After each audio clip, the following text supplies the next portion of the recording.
코로나 팬데믹이 우리의 신앙이나 또 경제, 사회 여러 가지 거대한 변화들을 가져온 것이 사실입니다. 또 물가가 올라가고 외적인 불안함이 더 증가되어진 것이 사실입니다. 자, 이럴 때 우리는 그 어느 때보다도 하나님의 도우심이 필요한 때에 살고 있다라고 하는 것입니다. 그래서 이러한 때에 우리가 다시금 성경에 나오고 있는 신약교회 신앙의 야성을 회복하고 또 우리 포커스 교회는 성령의 능력을 회복해서 이 땅 가운데서 교회로서의 그 사명을 잘 감당하기 위해서 9월달부터는 사도행전을 통하여서 함께 은혜 받고 교회로서의 사명을 잘 감당하는 저와 여러분들이 되길 주님의 이름으로 축원합니다.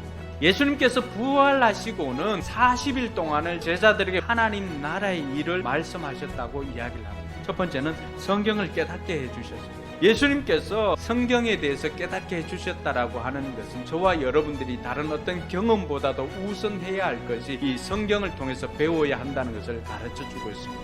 두 번째로 부활하신 주님께서 하신 일은 무엇입니까? 사명을 주신 것입니다. 예수님께서 제자들을 향하여서 너희는 이 일의 증인이다라고 했을 때는 이 사람들이 뭘 해야 되는 거예요? 모든 민족에게 회개의 세례를 전파하는 것입니다. 여러분, 이 말씀에 제자들은 어떻게 반응했을까요? 주님께서 이스라엘 나라를 회복시켜 주시는 것이 바로 지금입니까? 라고 물어봅니다. 여러분, 이 제자들의 반응을 통하여서 오늘 우리가 얻을 수 있는 굉장히 중요한 진리가 있습니다. 성경을 읽을 때나 신앙생활을 할 때나 내가 할 일이 있고 하나님께서 하실 일이 있다라고 하는 것입니다. 이들에게 있어서는 민족의 회복이 굉장히 중요한 요소입니다. 근데 예수님께서는 뭐라고 가르쳐 주시는 거예요? 그게 너희들에게 굉장히 중요하다고 해서 너희가 그것을 다 해야 될 것은 아니다. 너희는 너희 일을 해야 한다라고 가르쳐 주는 것입니다. 그러면서 8절에 그러나 성령이 너희에게 내리시며 너희가 권능을 받고 예루살렘과 온 유대와 사마리아 땅끝까지 이르러 내 증인이 될 것이다 라고 이야기를 합니다. 사랑하는 성도 여러분, 하나님께서 우리의 마음을 뜨겁게 해줄 때까지, 하나님께서 우리에게 성령을 충만해 주실 때까지 기다려야 합니다.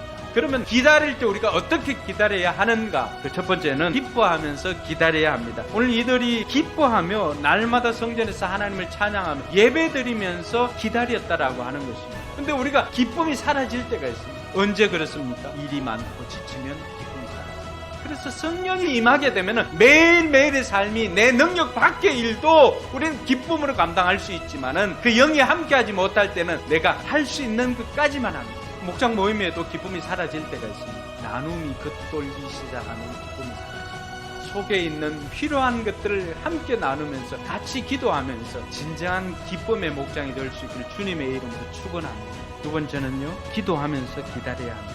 14절 이들은 모두 여자들과 예수의 어머니 마리아와 예수의 동생들과 함께 한 마음으로 기도에 힘썼다. 그러다가 오순절 날이 된 거죠. 그때 하늘에서 급하고 강한 바람 같은 성령이 그들에게 임하게 된 것입니다. 사랑하는 성도 여러분, 이번 사도행전을 시작하면서 우리 교회도 강력하게 기도하며 하나님께서 이 사도행전의 성령의 역사를 우리로 하여금 경험하게 해주신 것입니다.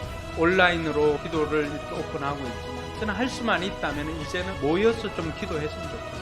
저는 여전히 이 시대에 하나님께서 살아계심으로 또 성령님께서 살아계심으로 이 시대 우리 또한 이런 성령의 역사가 내 것이 될 줄로 확신합니다. 이제는 저와 여러분들이 이 명령에 순종해서 기도하면서 우리에게 임하는 성령을 기대하면서 기다리는 저와 여러분들이 되기를 바랍니다.